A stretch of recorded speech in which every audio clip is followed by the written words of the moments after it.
Good afternoon, my dear student friends.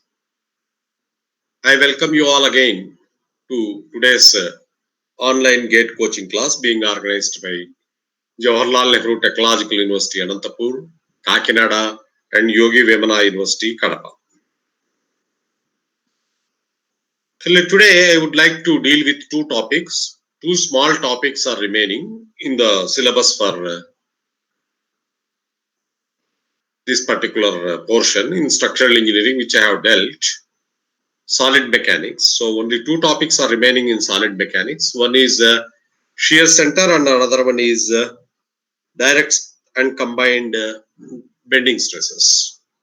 So these two topics are two small topics and hardly one or two questions you can expect in the GATE examination.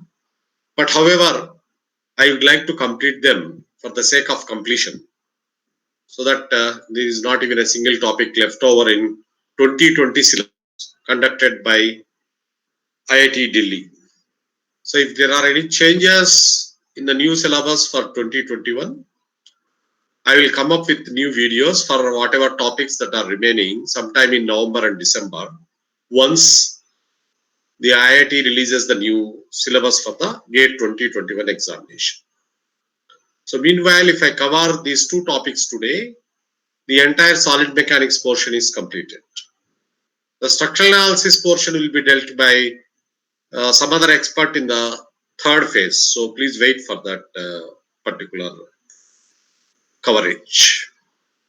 So before actually proceeding to today's class, I would like to clarify some of the queries raised by our student friends through Google Sheets on yesterday's class.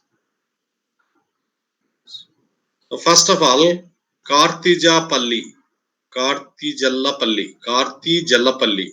gmail.com. So, good afternoon, sir. Is your lectures are enough for GATE preparation? Mr. Karthi, I think as far as solid mechanics topic is concerned, I have covered each and every topic, every point in this curriculum in the syllabus, that is of 2020 syllabus. So if you follow my PPTs and my videos and my questions and answers which I have given, and if you work out and practice some more problems, then that will be a good preparation for the GATE examination. Sai Kumar Reddy Aluri. Shall we construct column without reinforcement because steel is weak in compression? Column is a compression member, right? Mr. Sai Kumar Reddy, please first of all note that steel is not weak in compression.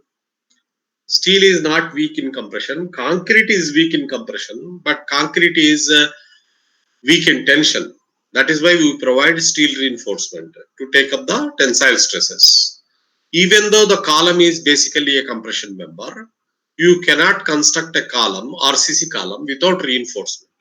Because as we discussed earlier, there is a possibility of eccentric loads coming into picture.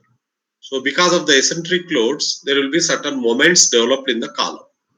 In addition to that, many type of loadings during our planning, if there is some lack of symmetry, produces moments in the columns also. During planning, because of the lack of symmetry in the arrangements of beams or arrangement of columns due to considerations of architectural viewpoints, many times we develop moments also. That is why we conduct a frame analysis. We conduct the frame analysis and find out the moments also. So there are certain amount of moments also being transferred to the column from the beam.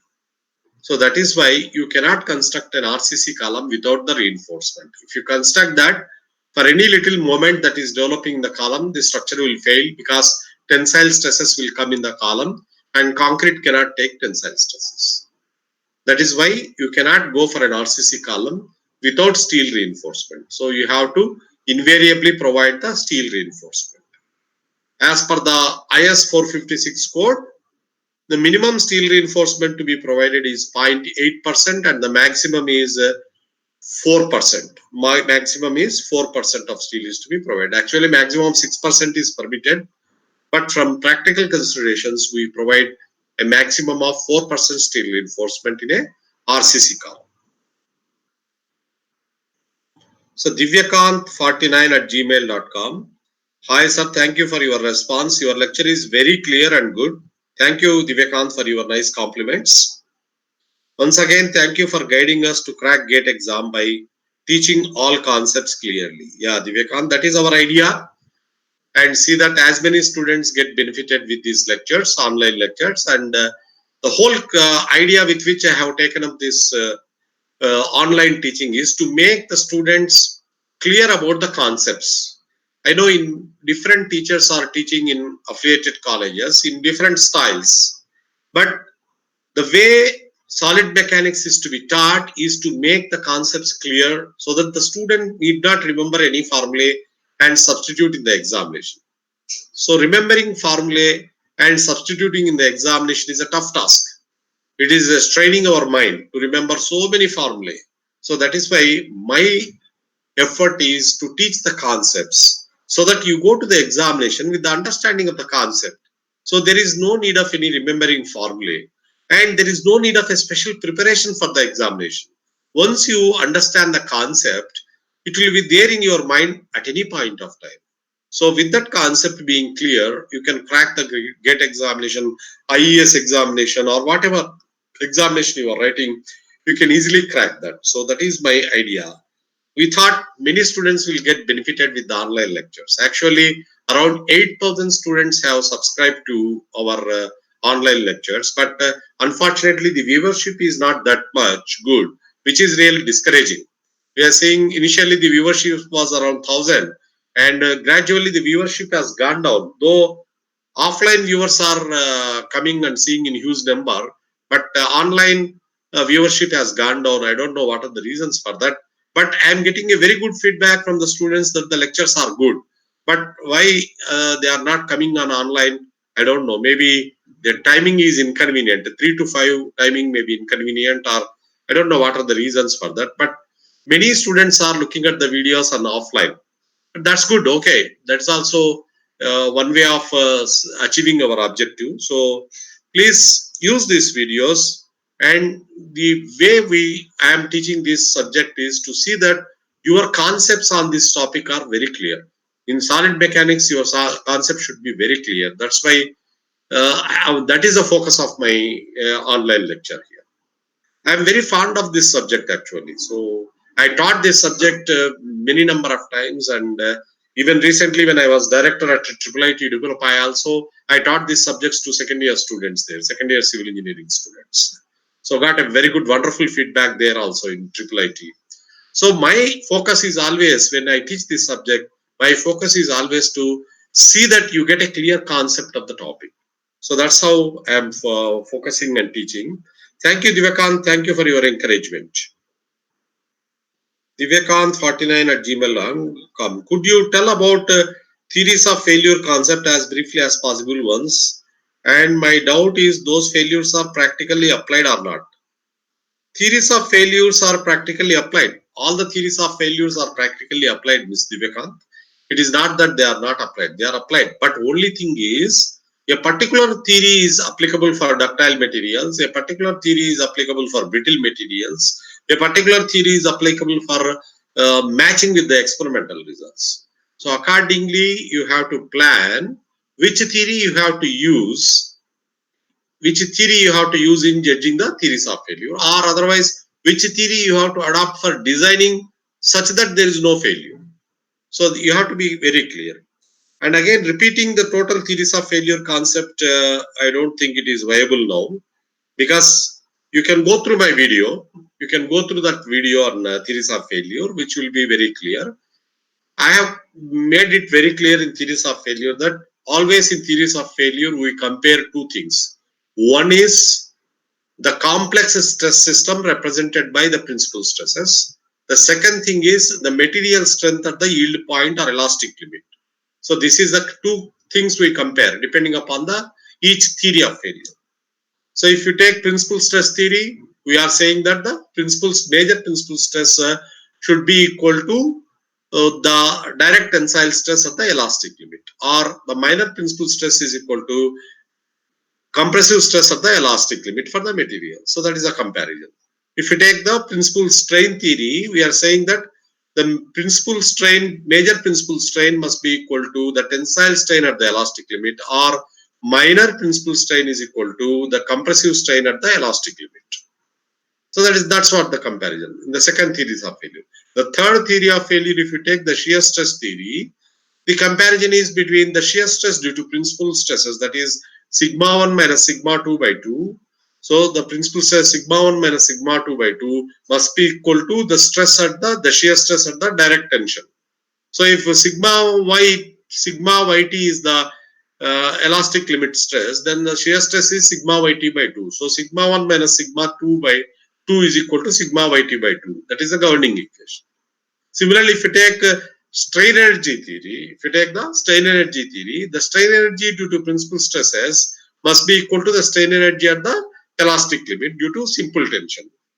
Okay, due to simple tension. Half of sigma yt into epsilon, half of stress into strain gives you the what is the stress at the elastic limit. Similarly, here half of sigma 1 epsilon 1 plus half of sigma 2 epsilon 2 plus half of sigma 3 epsilon 3 gives you the strain energy due to principal stresses. So equate this, you get the governing equation.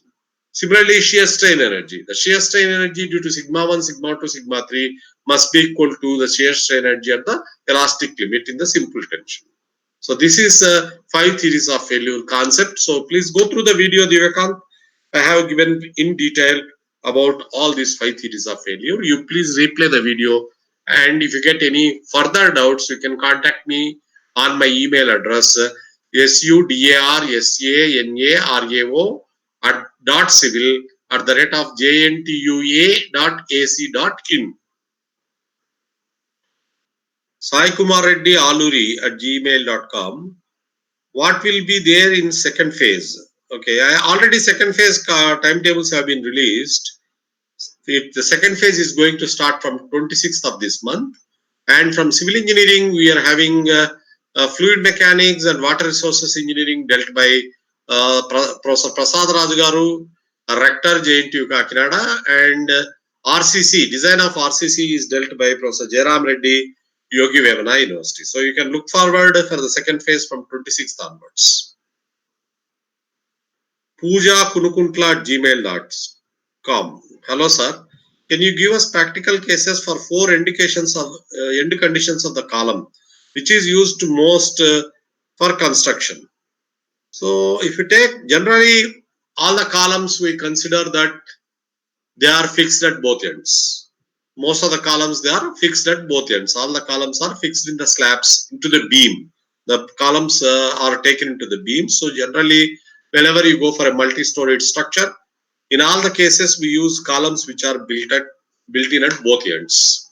Okay, in case of some specific cases, we go for hinged end columns. Okay, hinged end columns. Okay, particularly in case of bridges.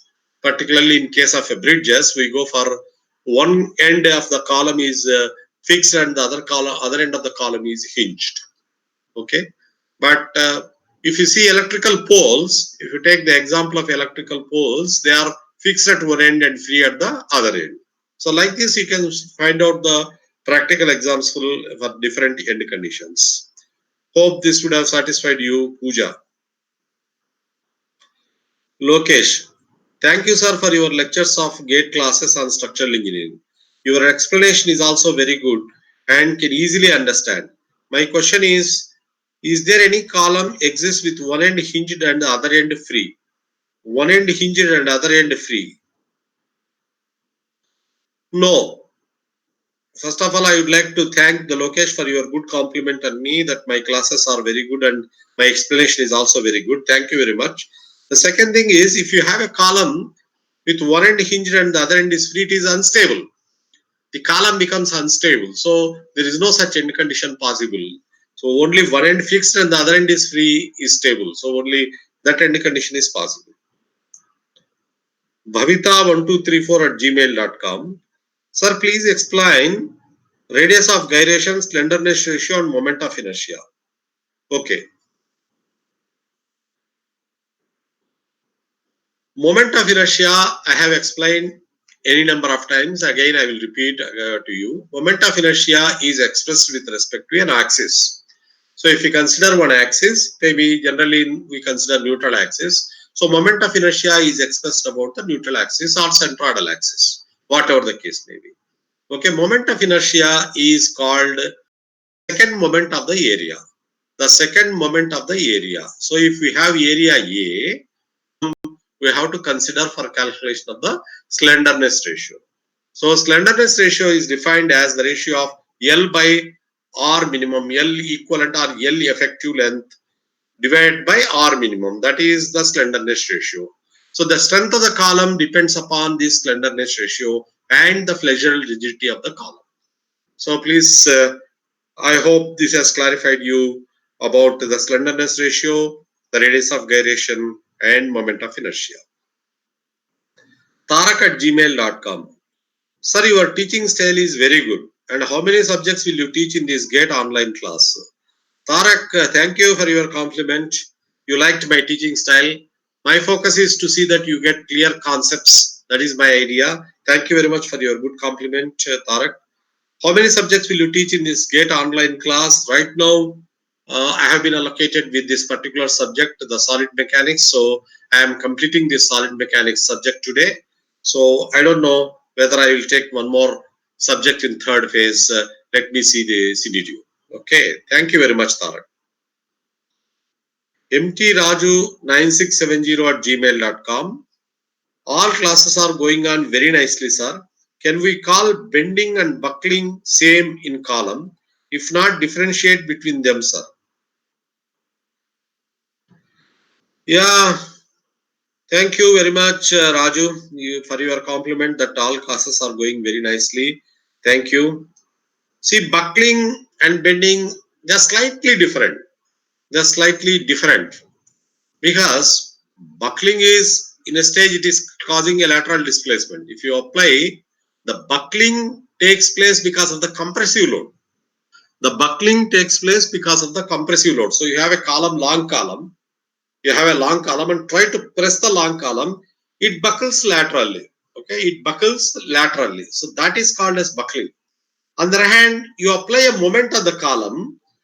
You apply a moment on the column. It also bends in the lateral direction. It also produces bending in the lateral direction. Okay, so the buckling is due to compressive load and bending is due to moment. Bending is due to moment. So that is the difference between buckling and bending. So I hope you understood the difference between buckling and bending. Praveen writes, thank you for valuable classes, sir. Thank you very much, Praveen, for your compliment.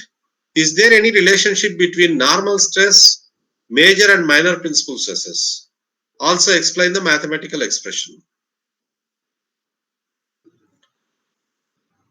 Praveen, this I have explained in principal stresses and strains class. When you consider a complex stress system, when you consider a complex stress system, we have sigma x is the normal stress, sigma y is the another normal stress, and tau is the shear stress. So under the action of the loads, so any plane, if you consider any block, you consider a stress in the material, this will be subjected to, in general, three types of stresses. One is sigma xx in the x direction, the normal stress in the x direction. Sigma yy is the normal stress in the y direction, and also the tau xy or tau is the shear. So if you consider a two-dimensional situation, if you consider a three-dimensional situation, we have full stress tensor, that is sigma xx, sigma yy, sigma zz, tau xy, tau yz, and tau zx. Okay, so this is the complex loading system. So in a complex loading system, we have sigma x and sigma y are the normal stresses applied, and tau is the shear stress applied. Okay, because of this complex system, because of the complex stress system, there is one plane in the there is a plane in the material. There is a plane in the material on which the stress is wholly normal, and the tangential stress is equal to 0. Because of sigma x, sigma y, and tau, if you consider an inclined plane within the material, any inclined plane will have sigma n and sigma t. Sigma n is the normal stress, tau sigma t is the tangential stress. So any plane if you consider under the action of sigma x, sigma y and tau, any inclined plane will have a stress sigma n normal to the plane, sigma t tangential to the plane. But if sigma t is equal to 0, such a plane is called as a principal plane. Such a plane is called as a principal plane. And there is only normal stress on the principal plane, and such a normal stress is called as a principal stress. Such a normal stress is called as a principal stress. So that's the difference between the normal stress and the principal stress. So if you consider a two-dimensional situation, we have two principal planes and two principal stresses. One is a major principal stress and the other one is a minor principal stress. So sigma 1 is the major principal stress and sigma 2 is the minor principal stress. The major principal plane acts at an angle theta, tan 2 theta is equal to 2 tau by sigma 1 minus sigma 2. 2 tau by sigma 1 minus sigma 2. So this is what you have to apply. Okay. And the minor principal plane theta plus 90 degrees. Maximum shear sigma 1 minus sigma 2 by 2. The maximum shear plane is at theta plus 45 degrees.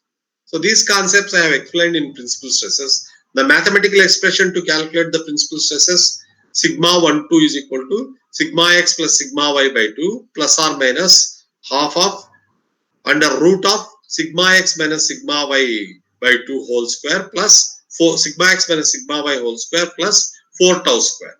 4 tau square. So these expressions also I have given in my lecture on principal stresses. So please go through the PPT on principal stresses and principal strains so it will be more clear for you. I hope this has clarified your doubt.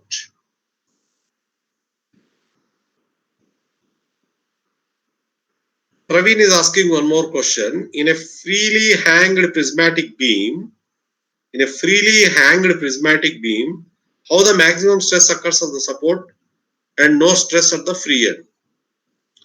The question itself is not very clear. Prismatic beam cannot be freely hanged. The prismatic beam cannot be freely hanged. How the maximum stress occurs at the support and no stress at the free end? Generally, if you consider a cantilever which is fixed at one end and free at the other end, okay, cantilever is fixed at one end and free at the other end. The maximum bending moment occurs at the fixed end. The maximum bending moment occurs at the fixed end, and hence the maximum bending stress also occurs at the fixed end. At the free end, bending moment is equal to 0, so there is no stress at the free end. Maybe that's what you wanted to ask me. Okay, at the free support, at the free end, there will not be any bending moment. That's why there will not be any free support. I think this is what you expected, or otherwise please put your question with more clarity to my email address so that I will answer you, Mr. Praveen. These are some of the queries which were raised on yesterday's class by some of the students. So thank you very much for the keen interest you have shown and for asking some queries also. That's nice. So now we'll proceed to today's topic, shear center.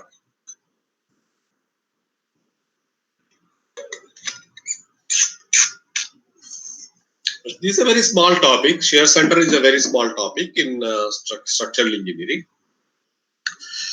In days when we used to use L sections, angle sections, and steel sections more, the rolled steel joists, when we were using all these sections more, that shear application of the shear center was very important. But in RCC, almost when we are using predominantly RCC structures nowadays, so the importance of shear center has gone down. But nevertheless, is a very important point. Shear center is a very important point in a structure, in a steel structure. So better to have some clear concept about the shear center. So I'll spend some time on shear center today, and then we'll go to combined direct strand bending stresses topic. So just try to understand the concept here. There's one or two questions. One question may come in GATE examinations from this topic. So just try to understand the concept. Shear center of a section is defined as a point about which the applied force is balanced by the set of shear forces obtained by summing the shear stresses over the section. So please understand. Please try to understand. What is shear center? Shear center of a section is defined as a point about which the applied force is balanced by the set of shear forces. Set of shear forces obtained by summing the shear stresses over the section. So for example, if you take this channel section, okay, if you take this channel section, in the channel section, we have shear stresses developed. Now I have told you, if F is the shear force, or if shear force is tau, shear force is Q, or F by IB into AY bar is the shear stress at any point. Okay, F by IB into AY bar is the shear stress at any point in the section subjected to certain shear force. Okay, certain shear force. So if you consider this channel section, see, this is the shear stress flow. This is the shear stress flow that is taking place. So because summing up this shear stress, summing up of this shear stress is one part. Okay, summing up of this shear stress is one part, and the force applied through shear center is the another part. Okay, so shear center is somewhere here. So if you apply a force here through shear center, if you apply a force here through shear center, then the force applied at the shear center and the force that is coming due to summation of the shear stresses, they get equally balanced. They get equally balanced. So that is what the first definition says. Shear center of a section is defined as a point about which the applied force is balanced by the set of shear forces by which obtained by summing the shear stresses over the section. So the second point you try to understand now. Shear center is the point about which moment due to shear flow is zero. Shear center is the point about which moment due to shear flow is zero. So now this is the shear flow taking place. Okay, this is the shear flow taking place. So in two, we have two channels. If you take these channels, we have two flange portions and one web portion. Okay, two flanges, top flange, bottom flange, and this is the vertical web. So the shear flow is taking place along the two flanges and the web. So if you take the moment due to shear flow, if you take the moment due to shear flow about the shear center, then that moment is equal to zero. That moment is equal to zero, or otherwise the shear flow is getting balanced with the shear center at the shear center. So next point, the shear center is that point through which the loads must act if there is no twisting or torsion. So this is very important. This is very, very important. Okay, this whenever somebody asks you about the definition of the shear center, you have to tell this point. Shear center is such a point. Shear center is such a point through which, if you apply the load, there will not be any torsion or twisting moment in the channel or whatever in the section. In the section, there will not be any twisting or torsion in the section. So that's what you have to tell. Shear center is a point. Shear center is such a point. If you apply the force through shear center, then there will not be any twisting moment or torque within the section. So that is a very important definition. Shear center. Another important point to locate the shear center is the shear center is always located on the axis of symmetry. The shear center is always located on axis of symmetry. So if you take a rectangle, we have x-axis axis and y-y axis both passing through the centroid. So there we have two axes of symmetry. So the shear center lies on the axis of symmetry. So when the structure has got two axes of symmetry, definitely the shear center is nothing but the point of intersection of the two axes of symmetry. So like this, this point, shear center is the point about which the moment due to shear flow is zero. This is one important point to find out or locate the shear center. Similarly, the shear center always located on the axis of symmetry. This is another important point if you are to locate the shear center for any given section. So come on, if a member has two axes of symmetry, just like I explained you, the shear center will be the intersection of the two axes. That is, the shear center coincides with the centroid of the section. Shear center coincides with the centroid of the section.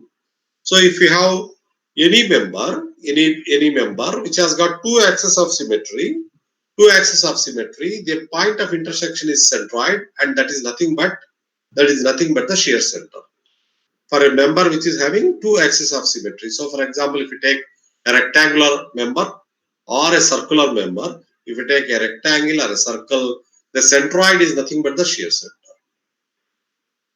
Next point, if a member has one axis of symmetry, if there is only one axis of symmetry, the bending axis will not coincide with the longitudinal centroidal axis. The bending axis will not coincide with the longitudinal centroidal axis. This we know. We already understood in m by I is equal to sigma y by is equal to E by R. If the member has one axis of symmetry, the bending axis will not coincide with the longitudinal centroidal axis. The next point is shear center will not be the centroid of the section, but it will lie on the axis of symmetry. So please don't confuse. For all cases, shear center and centroid are same. No, its shear center will not be the centroid of the section, but it will lie on the axis of symmetry. When we have two axes of symmetry, then centroid and shear center are same. So please don't get confused. If the load is applied along the longitudinal centroidal axis of the section will be subjected to torsion. If the load is applied along the longitudinal centroidal axis, the section will be subjected to torsion. We get twisting. Okay, that's what he is telling. If a member has no axis of symmetry, the shear center will not lie on the longitudinal centroidal axis. It will not lie on the longitudinal centroidal axis. For structures, for sections which doesn't have any axis of symmetry, the shear center will not lie on the longitudinal centroidal axis. The position of shear center will have to be found out with respect to both principal axes. We have to find out with respect to both principal axes. So here I am trying to show you some of the sections, some of the popularly used sections. So if you see a semicircular arc here, is a semicircular arc here. So the shear center here, this is one axis of symmetry. Okay, the centroid lies on this axis. Okay, the centroid lies on this axis. This is the one axis of symmetry. There is only one axis of symmetry. So that axis of symmetry is the x axis. Okay, this one on which the centroid is somewhere here. So the shear center will lie on this axis. So here S is the shear center.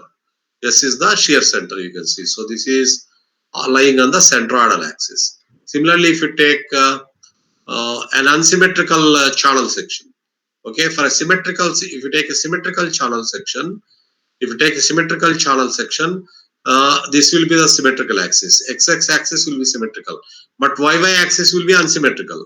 Okay, so this the shear center lies on the X axis. So somewhere here the shear center is lying.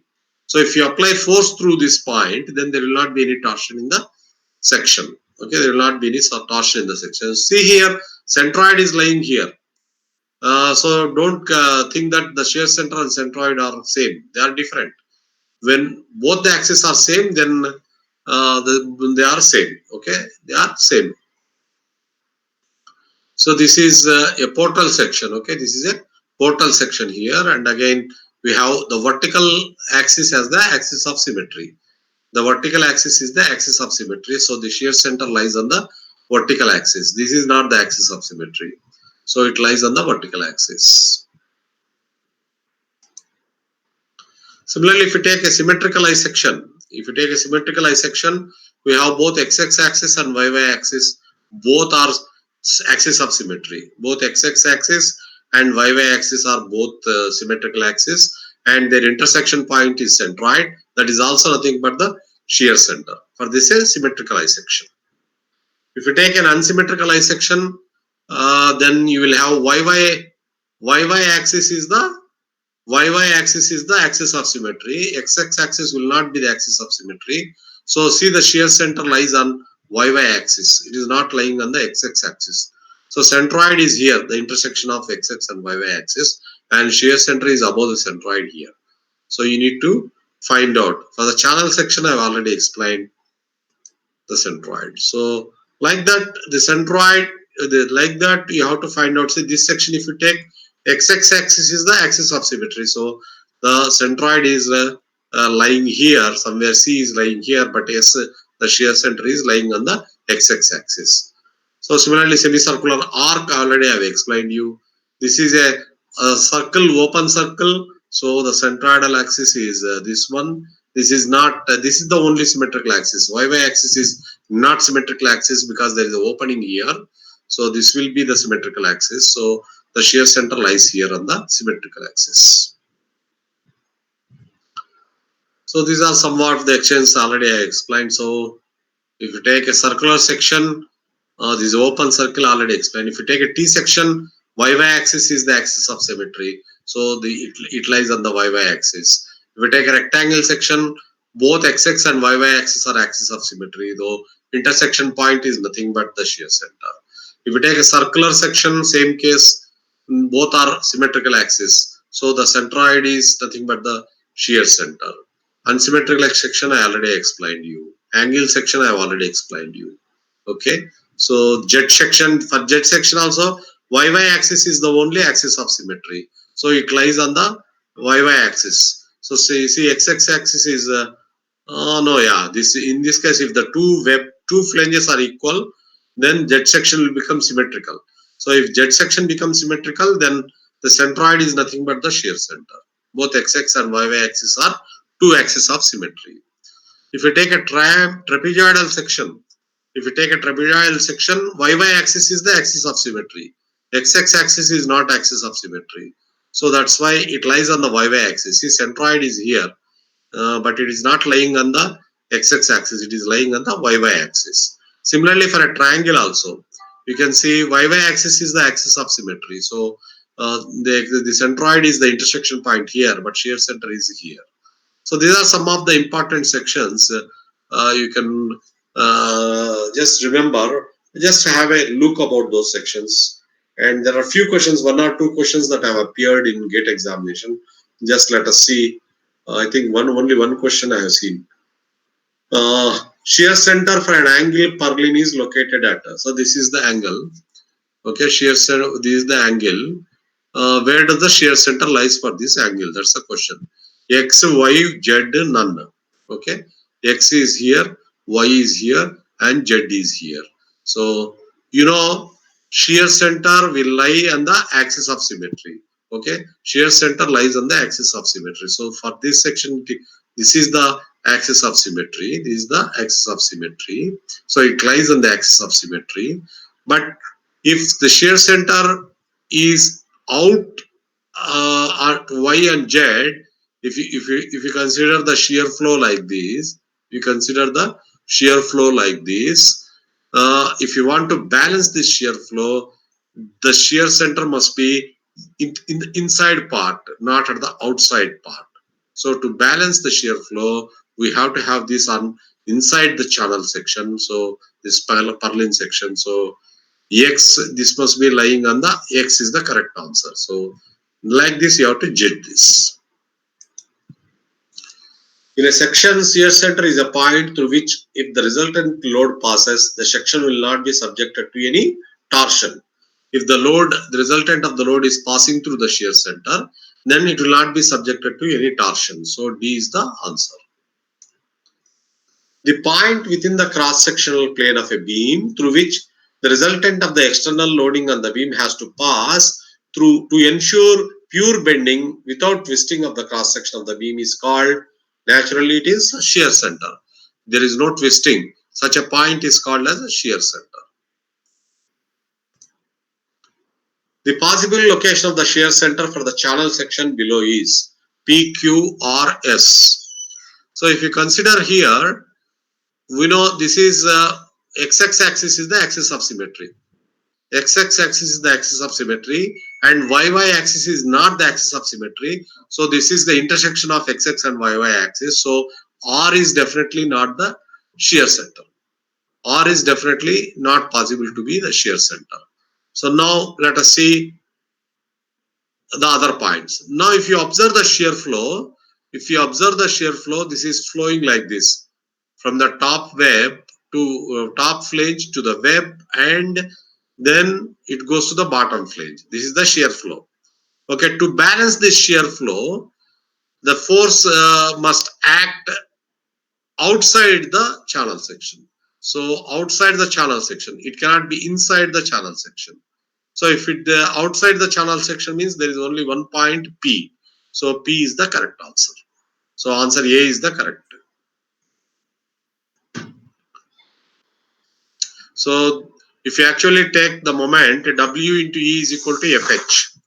Okay, if you take W into E is equal to FH here, if W is acting at through P and E is this eccentricity, so W into E is equal to F into H. F is the summation of the shear forces due to shear stress. So W into E is equal to FH. If you apply, you get the location of the shear center as FH by W. Okay, the location of the shear center is FH by W for a channel section. So that's what I have with me for the shear center. Okay, so we'll close the shear center topic, and let us proceed to our next topic, which is the combined bending and direct stresses, combined direct and bending stresses.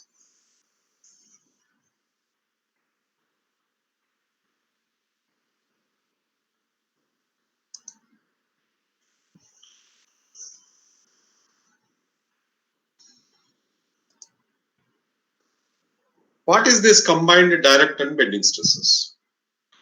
So if a structure is subjected to bending,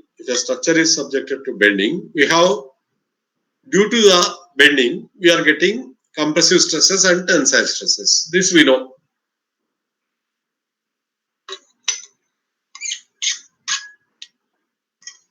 Because if you take a simply supported beam, and apply a sagging bending moment, above the neutral axis we get compressive stresses, and below the neutral axis we are getting tensile stresses. So bending stresses are maybe compressive stresses or maybe tensile stresses. So if you consider a case, where there is direct load, direct stress as well as the bending stress, then how to analyze for the maximum and minimum stresses? That is a very important topic, and you find the application of this particular topic in retaining walls and dams. Dam is also a retaining wall. Earth retaining wall, or dam is a water retaining wall. So both are same. Concept is both are same. So this particular topic will be applicable generally in dams and retaining walls. So whenever you try to analyze this particular problem, combined direct and bending stresses, the basic concept in this topic is, whenever you are constructing an RCC structure, for a dam you are doing a RCC structure, you are doing a concrete dam. Whenever you are doing a concrete dam, you have to keep in the mind that concrete is very strong in compression but very weak in tension. Very strong in compression and very weak in tension. So whether you design a dam or a retaining wall or any other structure subjected to combined direct and bending stresses, your idea should be such that there will not be any tensile stress developed in the structure at any point. At any point in the structure, there will not be any tensile stress. You design such a way. You aim to design in such a way that the tensile stress in the structure is equal to 0, or otherwise the tensile stress is wholly compressive stress, because concrete is very strong in compression. It will take a lot of compression. So that's why you design the structure such that you have zero tensile stresses in the structure. So how to do this? How to do this? How to see that there are no tensile stresses in the structure? So that's what very interesting topic in today's presentation. So if a member is subjected to an eccentric loading, if a member is subjected to an eccentric loading, it will cause both direct stress due to direct load and bending stress due to bending moment. So yesterday also when we were discussing about columns, if a column is subjected to an eccentric load, okay, a column is subjected to certain eccentric load. So this is the column. If the load is applied slightly away from the axis of the column, then this load will cause direct stress as well as bending stress. This load will cause direct stress as well as a bending stress. So that's what happens whenever a member is subjected to an eccentric load. It will create both direct stress due to direct load and bending stress due to bending moment. That's what we said yesterday in column P by A plus P by, sorry, P into E by I into Y. P by A is the direct stress. If P is the eccentrically applied load and E is the eccentricity, then the stresses that are coming is direct stress is P by A. It's very simple. Due to moment, P into E is the moment, PE by I into Y, or P into E by Z. Z is the section modulus. So when you have an eccentric load that is acting, the stress is going to be P by A plus or minus P into E by Z. Plus is for compressive stress, minus is for the tensile stress. In the whole topic of today, we are going to consider compressive stress as positive and tensile stress as the negative. So P by A plus or minus PE by Z whenever a load acts eccentrically to one of the axes. So this is what I am giving an example here. So if you take this section, this is the axis of the section. This is the central longitudinal axis of the section, and the load W is applied eccentrically at a distance of E. So this system is equivalent to a W here at the centroid axis and a couple here at the centroidal axis. So this system is equal to this. This system is equal to this W at the centroidal axis and W into E moment at the centroidal axis. So this system will be replaced with this system. So now here this is equivalent to a direct load and a moment. So the direct load itself is W and the moment is equal to W into E. The moment is equal to W into E. So because of the direct stress, the direct load W, the stress sigma D is equal to W by area. Area is the cross-sectional area. Similarly, the bending stress is M by I into Y. This we know. M by I into Y. Okay, so M is equal to WE. Okay, M is equal to WE. So the maximum stress that comes is sigma A, sigma D plus sigma B. That is direct stress plus bending stress. So it is W by A plus M by I into Y, which is compressive stress. So plus I am taking compression because this moment causes compression on one side and tension on the other side. Okay, this is the neutral axis now. If you consider this causes hogging, isn't it? So it causes compressive stresses here and tensile stresses here. So plus on the bottom side, minus on the top side, or plus on the right side and minus on the left side. So W by A plus M by I into Y and WA minus M by I into Y on the other side. So this is the maximum stress and this is the minimum stress. Or sigma is equal to W by A plus or minus M by I into Y. Plus or minus M by I into Y. So this will be wholly compressive. This is a compressive load. W is a compressive load. So W by A is compressive. M by I into Y is compressive. So WA plus M by I Y is equal to totally compressive stress. That's sigma max. Sigma minimum will occur somewhere here. Sigma minimum will occur somewhere here. So that will be W by A minus M by I into Y. WA is compressive stress. M by I into Y is tensile. So minus M by I into Y. So This is what the minimum stress is. Now, due to this eccentric load, if there should not be any tension anywhere in the structure, then sigma minimum must be equal to 0. Sigma minimum must be equal to 0. Or otherwise, sigma d must be greater than sigma b. If sigma, see, if just to go back, if sigma d is greater than sigma b, if sigma d is greater than sigma b, then sigma max and sigma minimum both are compressive stresses.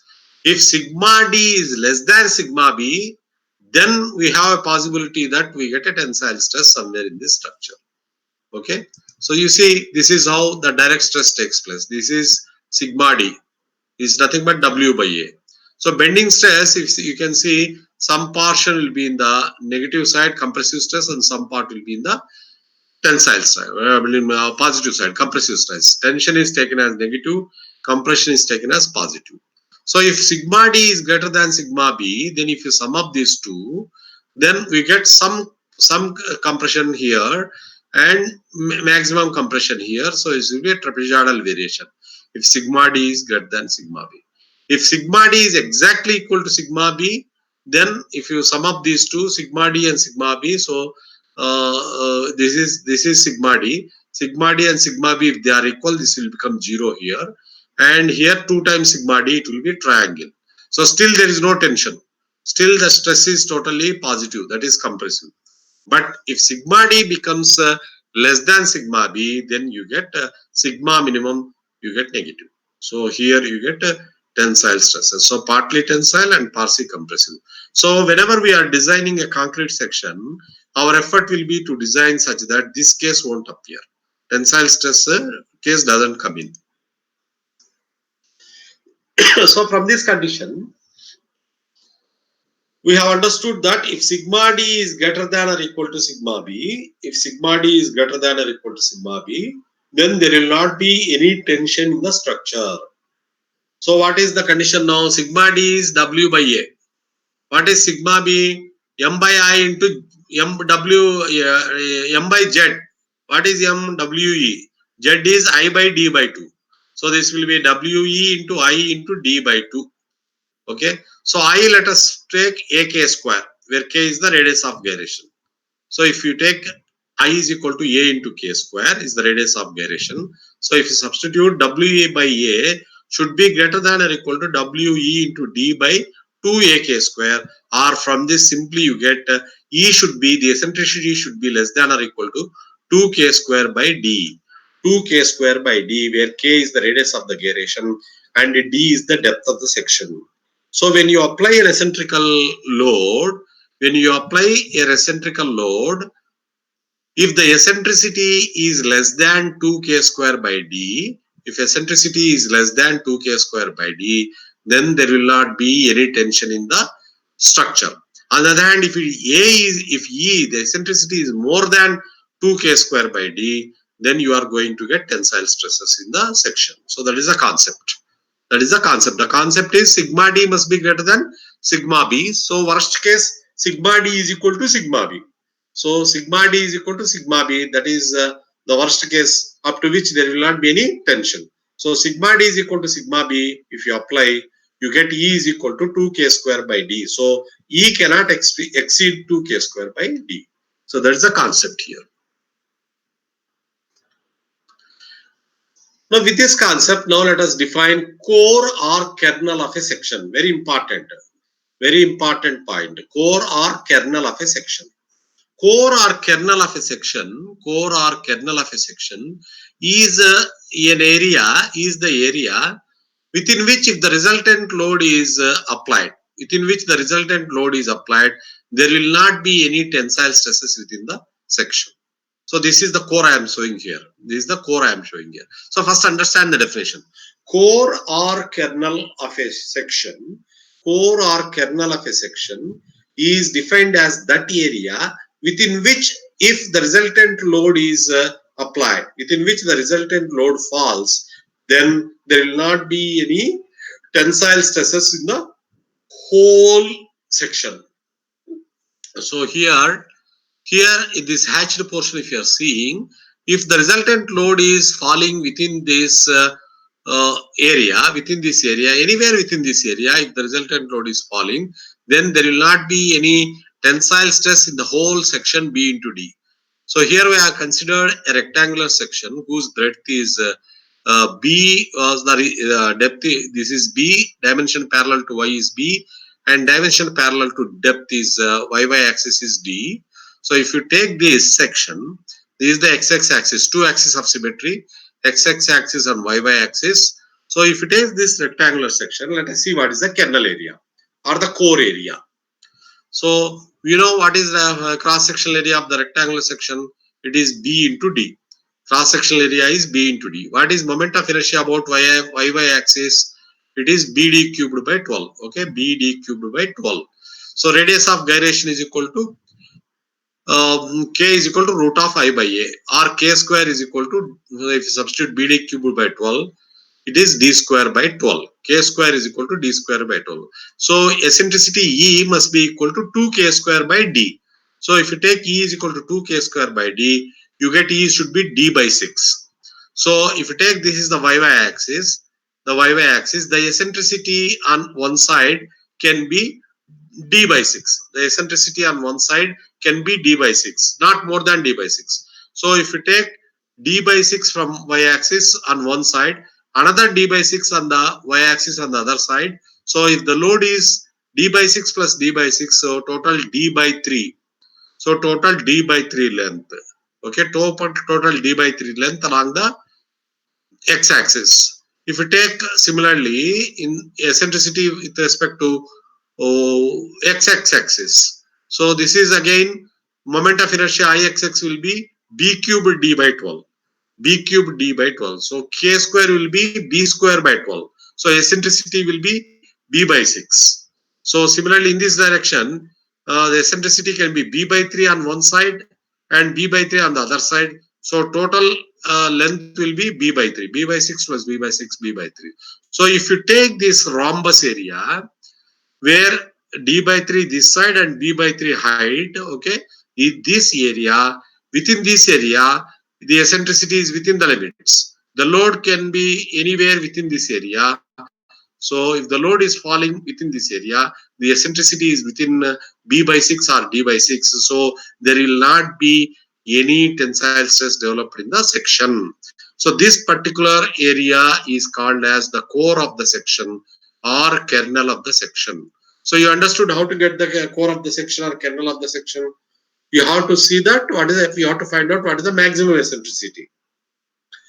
Maximum eccentricity for no tension. So E is equal to, you have to say E is equal to K, E is equal to 2K square by D. E is equal to 2K square by D. So you find out in XX direction and YY direction what is the eccentricity. Double that, that will give you the width or depth of the kernel. So accordingly you can find out the core kernel. So you can see for a rectangle, the horizontal diagonal of the kernel is d by 3 and the vertical diagonal of the core section is b by 3. So if the stress, the resultant load falls within this area, then we say that there will not be any tensile stress. So this is a simple concept. Same way you take hollow rectangular section. If you take a hollow rectangular section, you can find out the moment of inertia is BD cubed minus small bd cubed by 12. So accordingly, K square is equal to I by A. So BD cubed minus small bd cubed by 12 into capital BD minus small bd is the area. Okay, capital BD minus small bd is the area. B is the outer dimension, capital B. Capital D is the outer depth. So similarly, small b and small d. So you get eccentricity, you get k square is eccentricity is equal to 2k square by d. So if you substitute that, you get eccentricity. So this way you can locate the kernel of a hollow rectangular section, bd cubed minus small bd cubed by 3d into bd minus b. Interchange b with d, you get a vertical diagonal. So this is the horizontal diagonal, this is the vertical diagonal of the rhombus for a rectangular section. More popular is a circular section. So if you take a circular section, Ix is equal to Iy is equal to pi d to the power of 4 by 64. So A is equal to pi d square by 4. So the radius of gyration K square is equal to I by A. So that is equal to d square by 16. So pi d to the power of 4 by 64 is the moment of inertia. Cross sectional area is pi d square by 4. So if you divide this, you get d square by 16. So eccentricity E is equal to 2k square by d. So it will be d by 8. So eccentricity on one side is d by 8. So other side d by 8. So it will be d by 4. So d by 4 this way or d by 4 in the other way, vertical side. So d by 4, d by 4. So the kernel of a circle, the kernel for a circular section will be a concentric circle of diameter d by 4.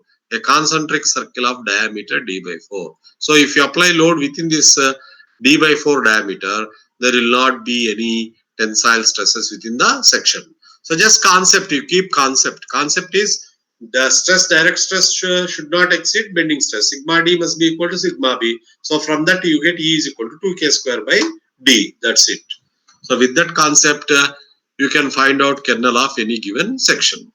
So same way, if you do kernel of a hollow circular section, here Ixx is equal to Iyy is equal to pi by 64 d to the power of 4 minus small d to the power of 4. Area is equal to pi by 4 into capital D square minus small d square. So k is equal to under root of I by a. So you get k square is equal to d square plus d square by 16. K square is equal to d square plus d square by 16. So E is equal to 2k square by d. So from that, the diameter of the kernel is 2e. Diameter of the kernel is 2e. So d square plus d square by 4d is the diameter of the kernel. So for a hollow rectangle, the kernel is a concentric circle with a radius of d square plus d, sorry, with a diameter of d square plus d square by 4d.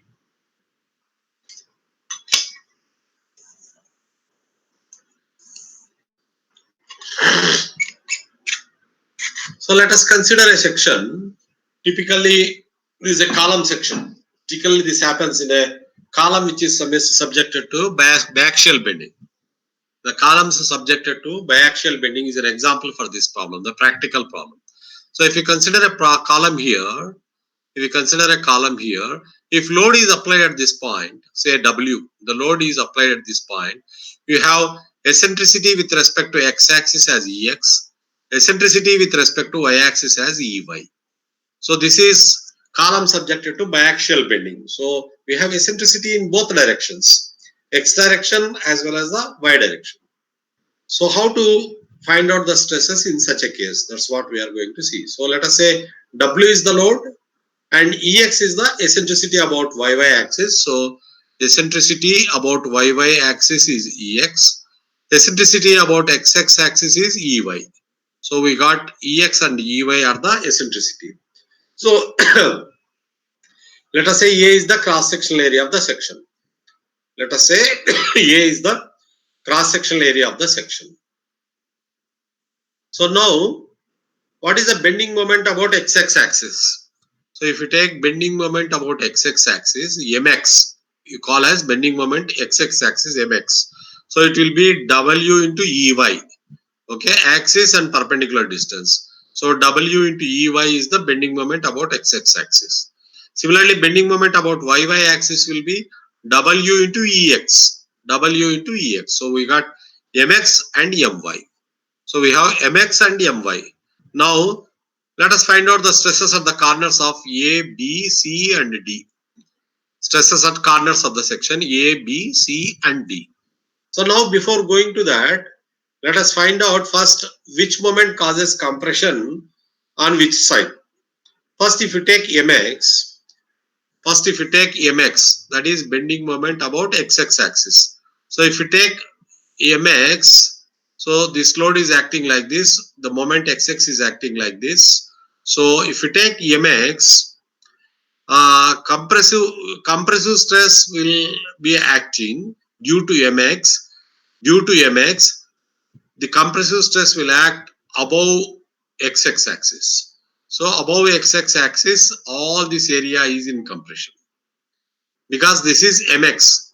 Mx is acting like this. Okay, load W is acting like this. So moment mx is acting like this. So this moment causes compressive stress on whole area above x-axis axis. Above x-axis axis. Similarly, if you take my, if you take my is causing simply is not compressive is positive, tensile is negative. Compression will be positive and tensile will be negative. So my is moment acting like this. So if my is the moment acting like this, now it will be causing compressive stresses to the right of the axis. Y axis is this, so it will be on the right side of the axis, it will be compression, and tension will be occurring on the left side of the axis. So this concept you have to first clearly understood. So the load is acting eccentrically both. So which moment causes what? So if you take mx, if you take just mx is acting like this. So if you take mx acting like a sagging moment, it sags up. So the compressive stresses are above x-axis axis and tensile stresses are below x-axis axis. Similarly, due to my, the compressive stresses are on the right side and tensile stresses are on the left side. So if you see that, you can write the stresses in the corner now. Due to due to axial direct load, W by A is always compressive. So W by A plus at A we are writing now. So at A, due to moment mx by ix into y, mx by ix into y is of course half of the depth. Okay, half of this distance. A is at a what distance? D by 2. Okay, so y is D by 2. X is will be B by 2. Okay, m by I into y. So mx by I into y. Why I am putting plus sign here? Because mx causes tension above x-axis axis. So for all points above x-axis axis, sorry, compression above x-axis axis. So mx a is in compression. A is in compression. So plus mx by ix into y minus my by iy into x. M by I into y. My by iy into x. But why I am putting minus sign for A? Because due to my, compression is coming on the right side and tension is coming on the left side of the y axis, of the y axis. So A is in tension. That's why minus m by y into x. So we are having two moments. So we have two bending stresses: mx by ix into y, my by iy into x. This you have to substitute. Only thing you have to decide is plus sign and the minus sign. So that I have already explained. So accordingly, you get stress at sigma A at this corner or at B. At B, if you see, the bending stress will be positive due to mx,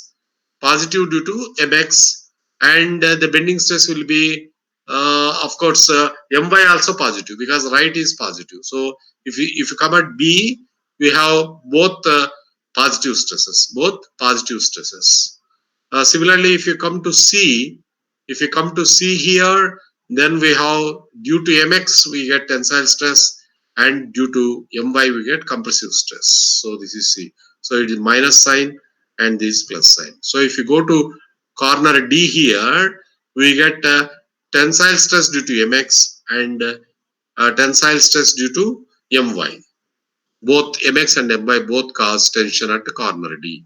So like this, if you have to write the stresses sigma A, sigma B, sigma C, and sigma D of a column subjected to biaxial bending. Column subjected to biaxial bending. Chimneys is also one very important application of direct and bending stresses. RCC chimneys are very popular. So chimneys are designed, they are subjected to horizontal wind pressure. Chimneys are subjected to horizontal wind pressure, and this horizontal wind pressure will be resisted by the vertical weight of the chimney. Okay, the vertical weight of the chimney. So horizontal wind pressure shall be resisted by the vertical wind pressure. So the stability comes because of the weight of the chimney. Weight of the chimney. So chimneys are subjected to horizontal wind pressure. Chimneys are designed to resist direct stresses due to self-weight and bending stresses due to wind force. So the wind force is acting in this direction. Lateral direction will cause bending and the self-weight will cause direct stresses. The pressure due to wind is usually specified as a horizontal force on a unit area of a vertical plane. On a unit area of a vertical plane. This is a method of measuring the wind pressure. If the area exposed to wind pressure is curved, if the area exposed to wind pressure is curved, the magnitude of the force will be less than when the area is a flat surface. So if you take a flat surface, the area will be more. If the wind is subjected like this, the area of exposure will be more. On the other hand, if it is curved like this, you can see the area of exposure is less. So the wind factor will reduce for a curve, and wind factor is equal to 1 for a flat surface. The reduction factor or coefficient of wind resistance depends upon the shape of the exposed area. Wind factor or the reduction factor depends upon the shape of the exposed area. That's what I have explained. So this value of K, the reduction factor, K is equal to 1 for rectangular or square faces, K is equal to 2 by 3 for cylindrical chimneys. If you take cylindrical chimneys, K is equal to 2 by 3. If you take diamond shaped chimney with 45 degree sides, then it will be equal to 0.5 or sine square theta. If this is theta, then it will be sine square theta. It will be sine square theta for a diamond section. So K is equal to 1. The reduction factor is equal to 1 for rectangular or square sections. Okay, reduction factor is equal to 1. For a circle, it is 2 by 3. So that means cylindrical chimneys. For cylindrical chimneys, it is 2 by 3. For a diamond shaped chimney, it is sine square theta. If theta is 45, it is 0.5. K is equal to 0.5. So if you take a chimney like this, the stress distribution will be like this. Sigma minimum on one side and sigma maximum on side. If both sigma minimum and sigma maximum are compressive here. Compressive here. So our aim will be to design the chimney such that under the action of the wind pressure and its self weight, there will not be any tensile stress within the chimney. So that's what this particular diagram shows.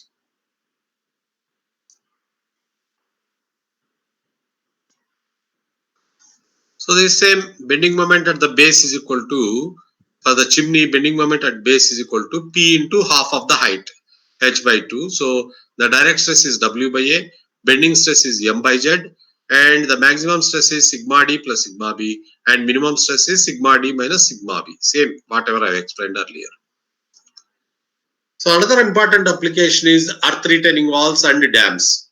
Dam is also treated as a retaining wall. Dam is also treated as a retaining wall, but it dam retains water. So this diagram, if you take a dam, this pressure diagram becomes 0 at the top of the dam to W into H at the bottom. It is a triangle because this earth pressure I have shown differently. But if you take a dam will also be like this. So if you take a dam section, if W is the specific weight of the water, then the distribution of the water pressure will be 0 at the top and WH at the bottom. It's a triangle. The water pressure acts at H by 3 from the base of the dam. So same thing principle we are using in retaining walls also. A retaining wall is a structure which is constructed to retain the earth on one of its side, earth on its one of its backside. So if you are retaining an earth whose angle of repose is phi, the angle of repose is phi, then coefficient of active earth pressure Ka is equal to 1 minus sine phi by 1 plus sine phi. So this is ABCD is the retaining wall. Okay, the earth retaining wall. AB is the top width, CD is the bottom width. Okay, so that ABCD is the retaining wall. This retaining wall is subjected to earth pressure on this face AC. On this face AC. So the bottommost portion C is called the heel and this is called the toe. On the other side, right hand side, it is called as a toe. So on the heel side, there will always be earth pressure. There will be always be earth pressure on the heel side. So what is this earth pressure? The earth pressure varies as a triangle with 0 at the top and intensity of the earth pressure is Ka gamma H at the bottom. Ka gamma H. H is the height of the retaining wall. So the load P is 0 at the top and Ka gamma H at the bottom. So what is the total earth pressure? This is the area of this triangle. So half of Ka gamma h into h.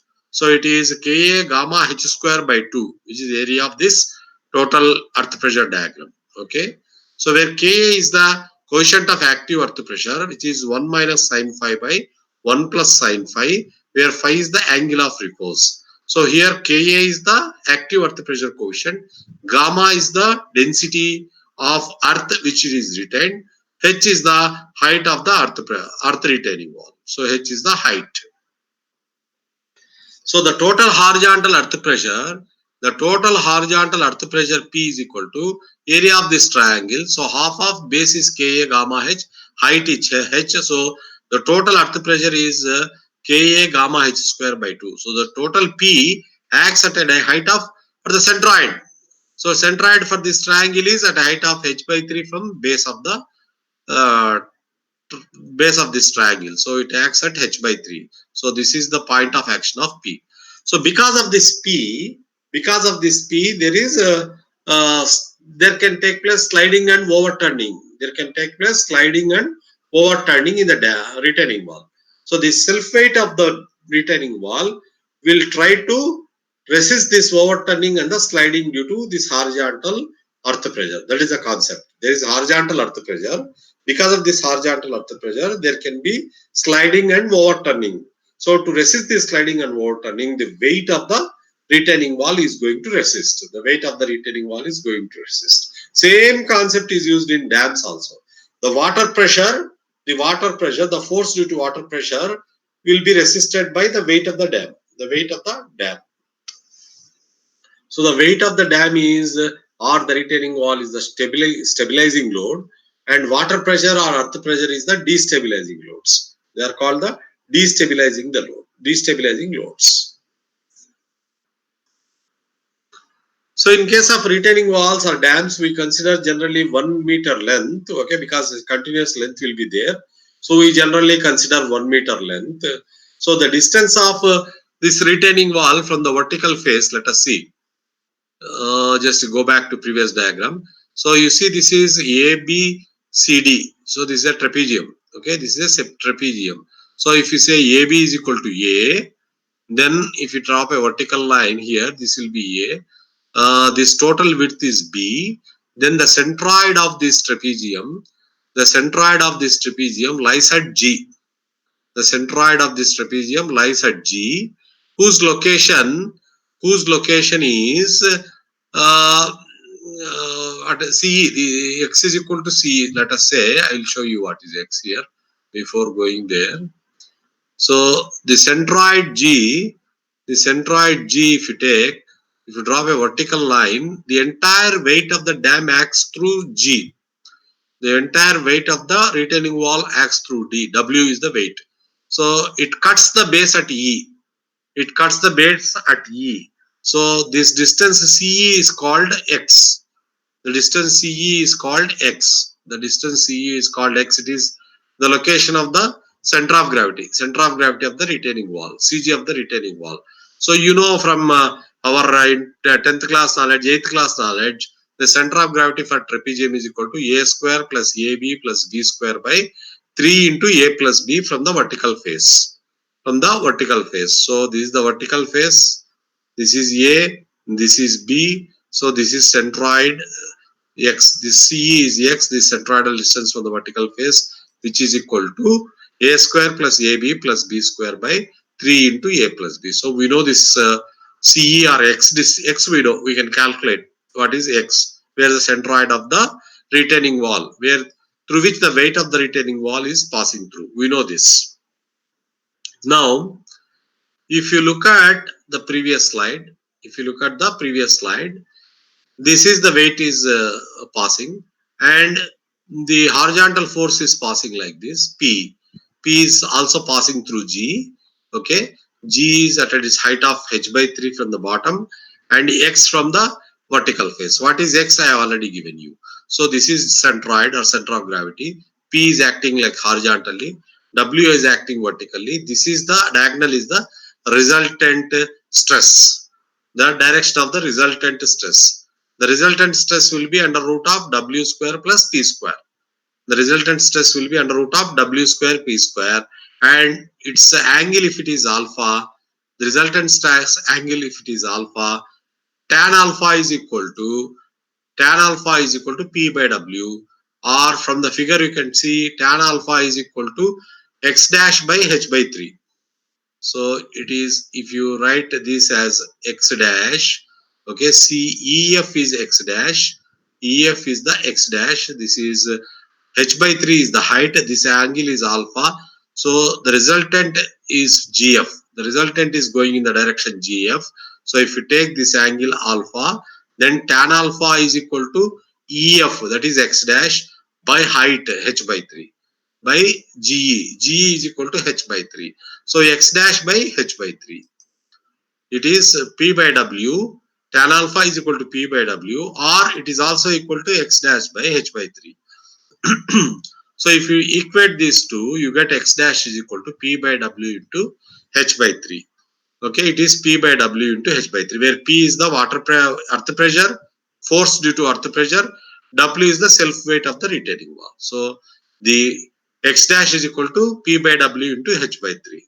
So now, where does the resultant is located? The resultant is cutting the base at F, which is at a distance of x plus x dash. The resultant is cutting the base at a distance of x plus x dash. X plus x dash.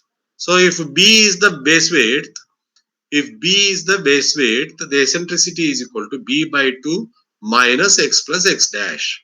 The eccentricity of the resultant load is B by 2 minus x plus x dash, or it may be x plus x dash minus b by 2, depending upon which is more, x plus x dash is more, or b by 2 is more. So like this you have to calculate the eccentricity of the resultant load. The resultant load, there are two things. One is the horizontal earth pressure P, another is weight of the retaining wall. Because of these two, there will be a resultant stress. There will be a resultant. The resultant, where the resultant strikes the base. Where the resultant strikes the base. What is the eccentricity? That is important for us. So to find out the eccentricity, we have to find out x and x dash. We have to find out x and x dash. X is equal to, we know from our 7th and 8th class, for a trapezium, a square plus ab plus b square by 3 into a plus b. X dash is equal to p by w. Tan alpha is equal to P by W, or it is also equal to x dash by h by 3. So from this we guess x dash is equal to P by W by into h by 3. So if you add x plus x dash, you get the location of the resultant from the vertical face. So if the width is b, then the eccentricity is b by 2 minus x plus x dash. B by 2 minus x plus x dash. So this eccentricity you have to calculate.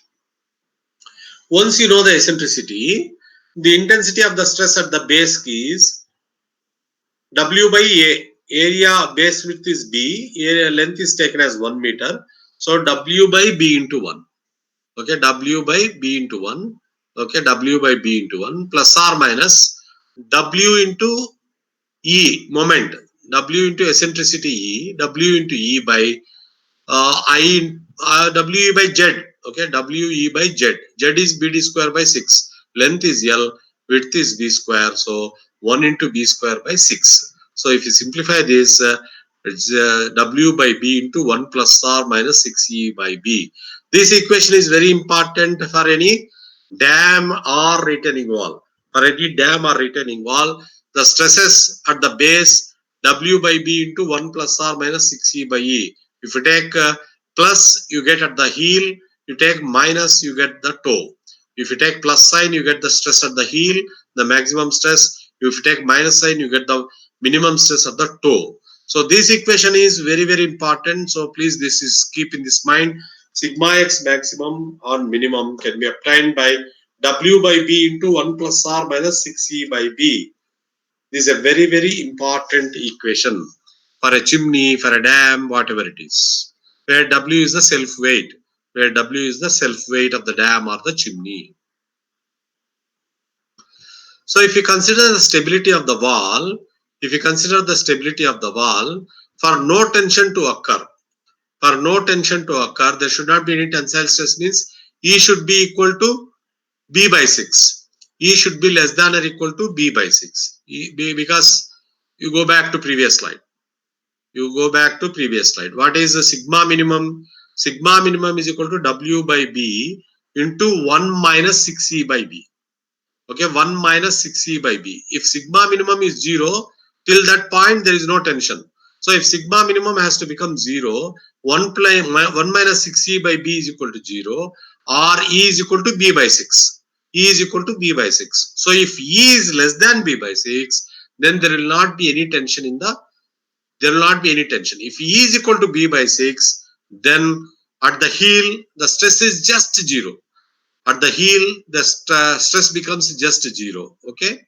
So sigma max should be less than the safe bearing capacity of the soil, because that's the maximum stress, compressive stress. So it must be less than safe bearing capacity of the soil. And for sliding, the if mu is the friction coefficient of friction, then mu into sigma W, that is the weight, mu into weight divided by horizontal force P should be the factor of safety. Factor of safety should be more than 1.5 in sliding.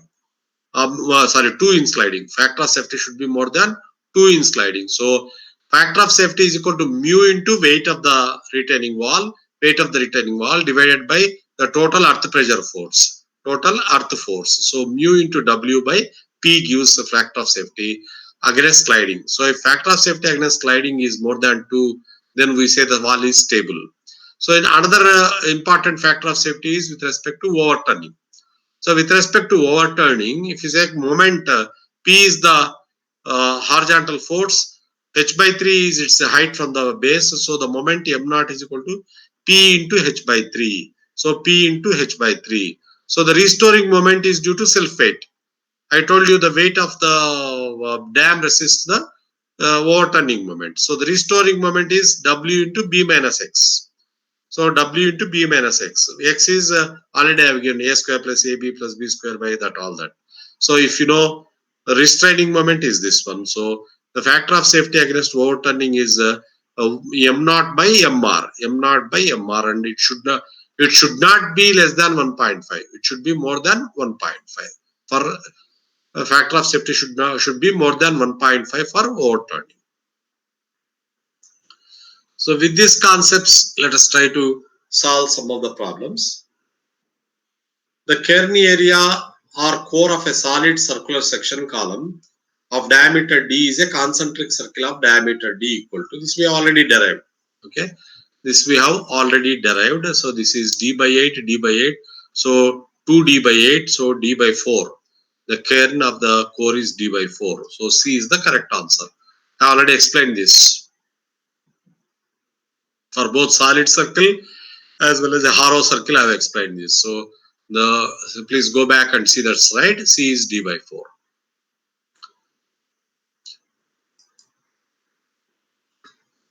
The maximum tensile stress at the section XX shown in the figure below is. So we want to find out the maximum tensile stress at the section XX. Okay, at this section XX. So this is subjected to a force P. Okay, the cross section is B into D.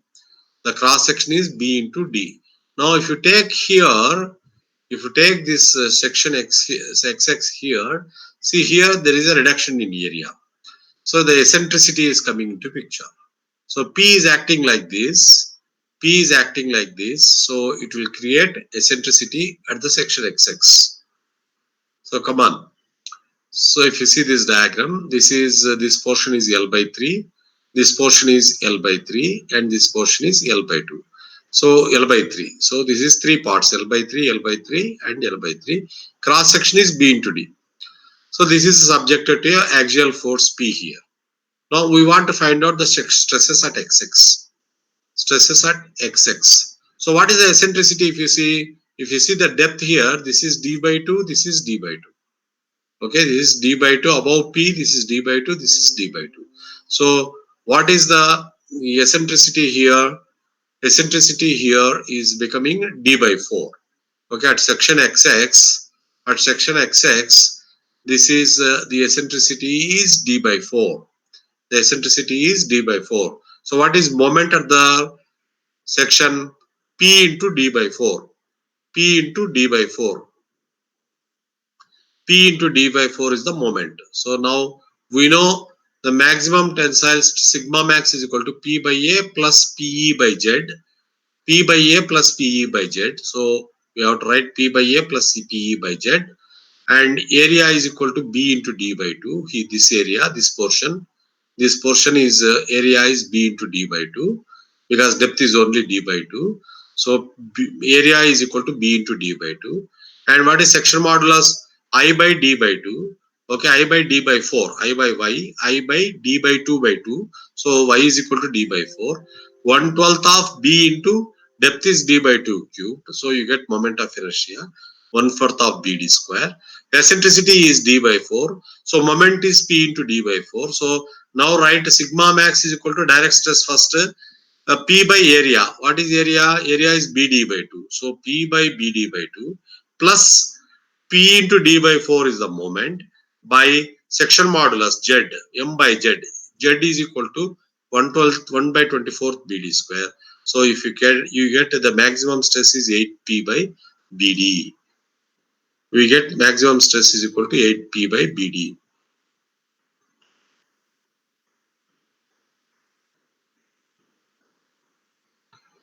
So you can see the maximum stress is 8P by BD. This is the answer, 8P by BD. So we are asking maximum side, that's why we have to take plus sign. If you ask minimum stress, we have to take minus sign. Okay, the concept is P by A plus or minus PE by Z.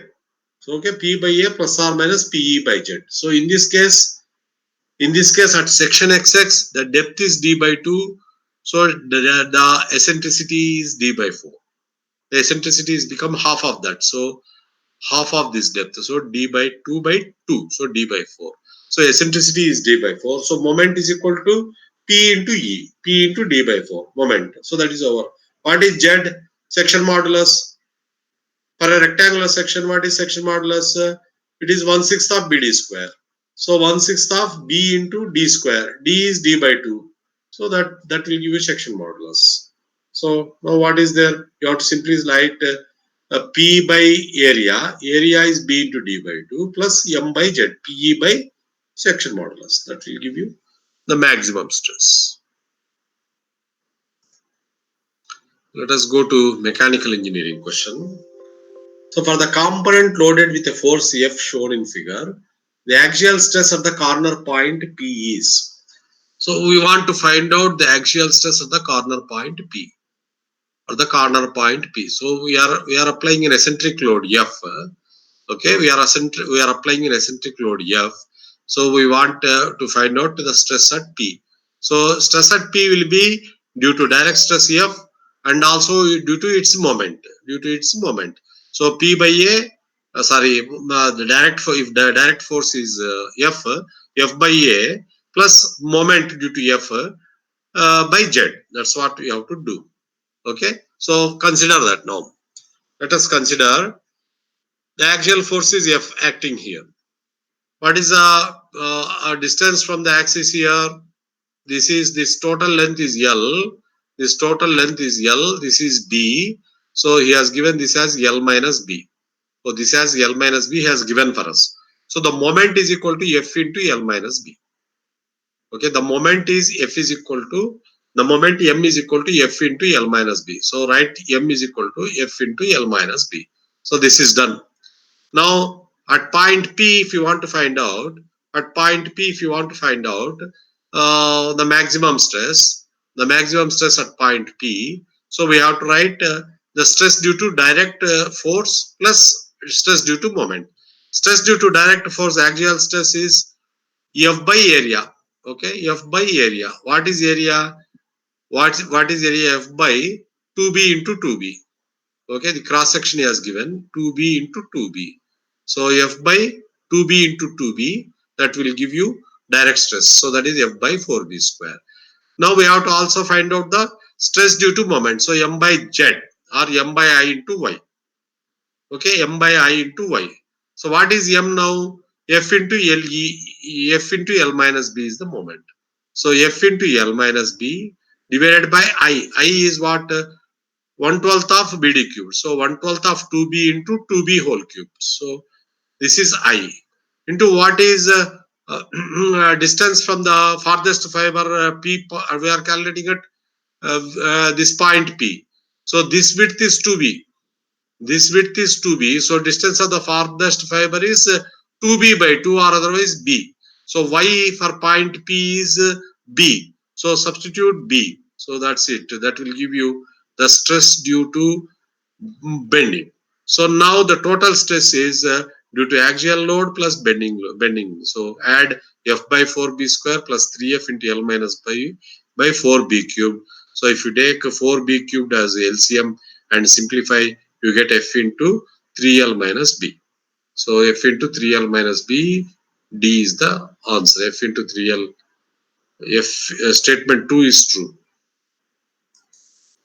So that's how we have to find out the stresses, the maximum and minimum stresses in case of members subjected to combined direct and bending. So friends, that's about the today's topic. So I have covered both the shear center as well as combined direct and bending stresses. Hope you enjoyed these video lectures over these days, all these days. I have completed the entire topic solid mechanics now. Today I have completed all the topics in the solid mechanics. So now the syllabus is completed as per GATE 2020 syllabus. I once again promise you, after GATE 2021 syllabus comes out, I will see if there are any additions from the 2020 syllabus. If some topics are added to the solid mechanics, then I will come out with another video covering all those additional topics also.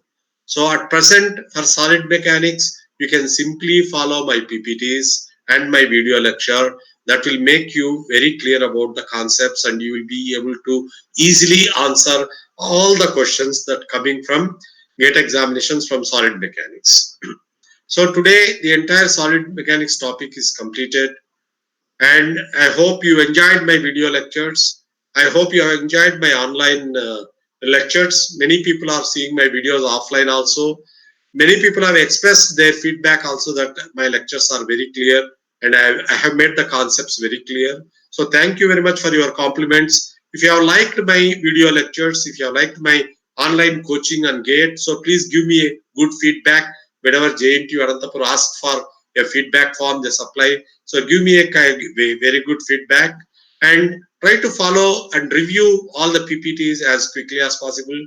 I also promise you to provide additional problems. In 2-3 days time, I am going to give you additional problems also. These additional problems I am uploading on JNTU Anantapur website www.jntua.ac.in. So you can download these additional problems from the JNTU website and solve yourselves. Along with the problems, I am going to give solution as well as explanation to the solution. So don't worry, you solve for yourself and then see the solution. And if still you have any doubts, you are free to approach me on my mail ID. I have already given my mail ID sudarsana.civil@jntua.ac.in. So please, if you have any queries, you feel free to contact me on my mail ID. I will try to answer your queries through my mail. So thank you very much. I would like to thank, before concluding, some of the people who have helped in these video lectures. First of all, I would like to thank Dr. Pavan Devraj Kumar, who is a lecturer in civil engineering at JNTU College of Engineering, Anantapur.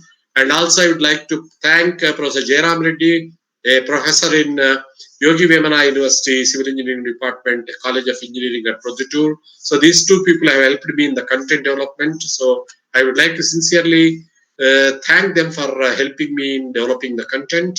I also like to thank the organizers of this video streaming, Mr. Bharat Kumar from the electrical department of JNTU College of Engineering, Anantapur, Srikanth Reddy, Srinivas Kumar from Civil Engineering Department, and all these people have helped to have a continuous video streaming. I would also like to thank Professor Satyanarayana, Director Academic and Planning of JNTU Anantapur, and all the authorities of the universities, three universities involved, that is JNTU Anantapur, Kakinada, and Yogi Vemana University. So at the last, I would like to thank all the viewers, all my students who are actually the inspiration to give these video presentations.